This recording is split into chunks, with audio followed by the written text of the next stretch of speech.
और दूसरी बात ये कि इनमें और हमें बड़ा भारी एक अंतर था। वो कभी कोई गलत काम नहीं करते थे, कभी भी। जो हर काम करते थे वो शुभ होता था और समाज के हित के लिए ही करते थे।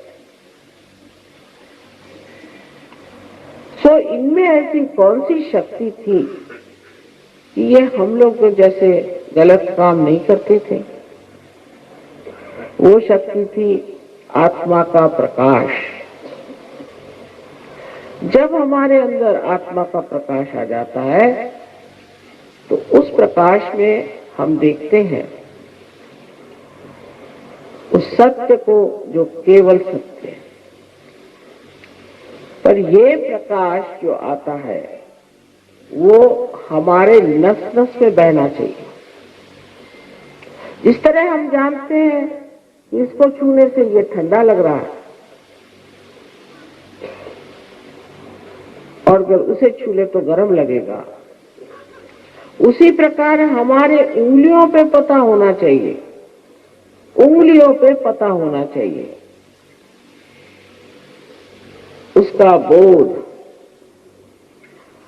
उसका विद, जिससे वेद शब्द बना है, उससे जिसके इंग्लिश में नॉलेज कहते हैं, नोइंग, ग्नोस्टिक कहते हैं। जब तक ये घटित नहीं होता है, जब तक हमारी वो स्थिति नहीं आती है, तब तक हम एक भ्रम के चक्कर में न जाने क्या क्या करते रहते हैं। अब कोई साहब है, उनको बैठे बैठे भगवान का नाम ही रखते बैठे। कोई साहब है वो कुछ और करते बैठेंगे। उनसे पूछिए कि ये सब करके क्या आप पाप रहित हो गए? क्या आप कोई गलत काम नहीं करते? हर धर्म में जो आदमी है, चाहे वो ईसाई हो, मुसलमान हो, सिख हो, क्रिश्चियन, कोई भी धर्म का आदमी आप ले लीजिए, उस पर कोई बंधन नहीं।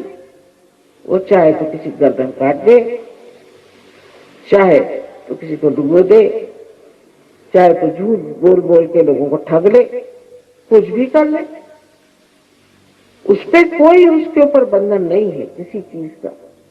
हाँ ठीक है, मंदिरों में गए, मस्जिदों में गए, सब जगह गए, वहां तो भगवान को नमस्कार किया और फिर जैसे थे वैसे ही। सो क्या ये सब गलत बातें तो नहीं हुई? इन्होंने धर्म संसार में लाए, वो इसलिए लाए कि हमें संतुलन आ जाए और हम आत्म साक्षात्कार को प्राप्त करें। लेकिन जब हम देखते हैं दुनिया में तो हमारे बच्चे अब कहने लग गए हैं कि साहब ये कुछ नहीं, भगवान भगवान सब झूठ है, धर्म नहीं। और बहुत से साइंटिस्ट भी ऐसा कहते हैं। जब वो ऐसा कहते हैं तो ये कहना चाहिए कि ये साइंटिस्ट ही नहीं है, क्योंकि साइंटिस्ट आदमी को अपना दिमाग खुला रखना चाहिए और देखना चाहिए कि कोई बात है या नहीं। एकदम से ही आप कैसे मना कर रहे हैं? परमात्मा है और उनकी शक्ति चराचर में है। और जितने भी संत साधु संसार में हो गए, जो सद्गुरु थे, उन सब सद्गुरुओं का भी जो जीवन था वो बिल्कुल असल, नकली नहीं था। वो खालिस लोग थे, बिल्कुल शुद्ध लोग थे और उसी शुद्धता को आप भी प्राप्त कर सकते हैं। ये शुद्धता आपको प्राप्त करने के लिए परमात्मा ने बड़ी सुंदर आपके अंदर बड़ी संजोकर व्यवस्था बनाई। इसी ज्ञान को हम सहयोग में आपको बताने वाले हैं, लेकिन बताने से नहीं होने वाला, ये घटना घटित होनी चाहिए। इसके बारे में हजारों वर्ष पहले मार्कंडेय मुनि ने लिखा था। उसके बाद नाथ पंथियों ने इस पर काफी काम किया था। उसके बाद और भी देशों में काम होता ही था साथ ही साथ। और आप देखिए कि राजा जनक के टाइम से लेकर के नानक साहब के टाइम तक ये काम होता रहा। मोहम्मद साहब ने भी कहा हुआ है कि जिस वक्त आपका कियामा का समय आएगा, पुनरुत्थान का समय आएगा, तो आपके हाथ बोलेंगे और आपके खिलाफ शहादत देंगे। साफ उन्होंने बता दिया। कोई धर्म ऐसा नहीं जिसने ये नहीं कहा कि तुम अपने आत्म साक्षात्कार को प्राप्त हो। लेकिन उस चीज को क्योंकि हमने किया नहीं, अब समझ लीजिए कि ये एक साधन है, जब इसका कनेक्शन मेन से नहीं हुआ तो ये बेकार है।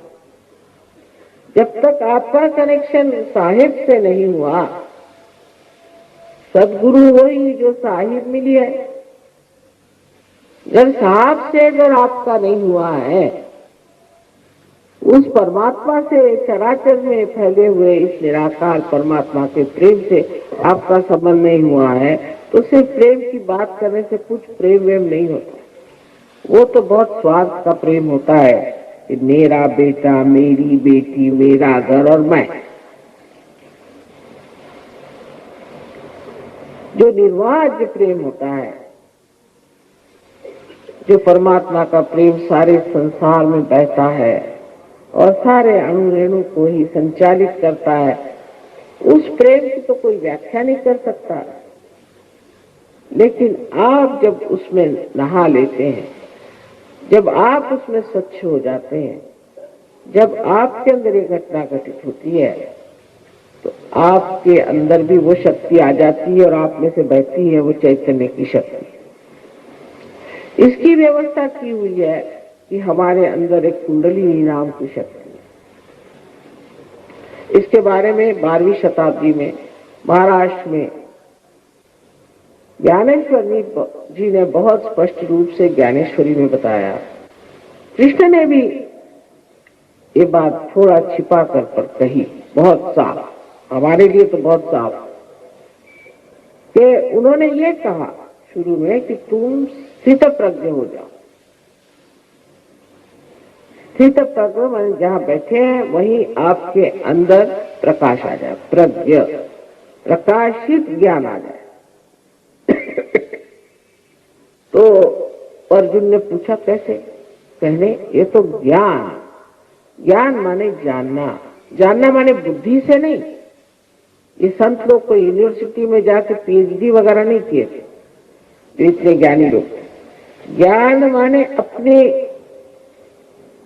सेंट्रल नर्वस सिस्टम में आपको जानना पड़ेगा, मज्जा तंतु में आपको जानना पड़ेगा,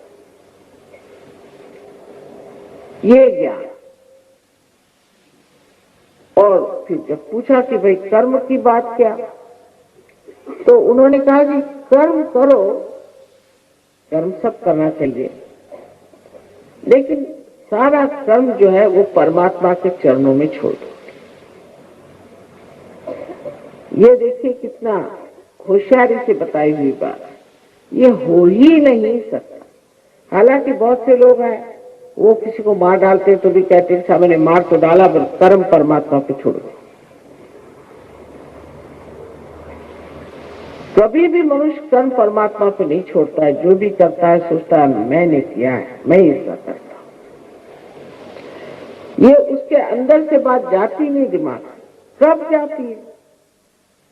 जब वो आत्म साक्षात्कारी हो जाता है, तब वो तृतीय पुरुष में बोलता है और कहता है ये हो रहा है, ये चल रहा है, ये बन रहा है, मैं कर रहा हूं कभी नहीं कहता। मैं कब,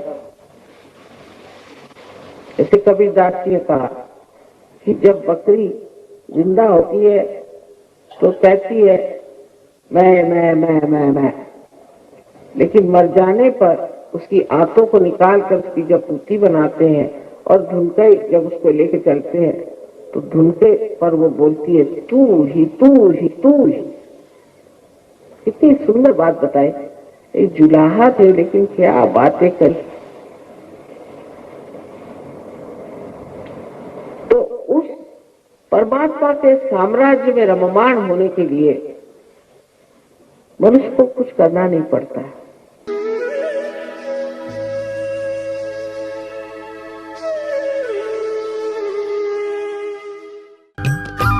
सब्सक्राइब कीजिए कुंडलनी जागरण को और प्रेस कीजिए बेल आइकन को, जिससे कि आपको मिल सके हमारी लेटेस्ट वीडियो सबसे पहले।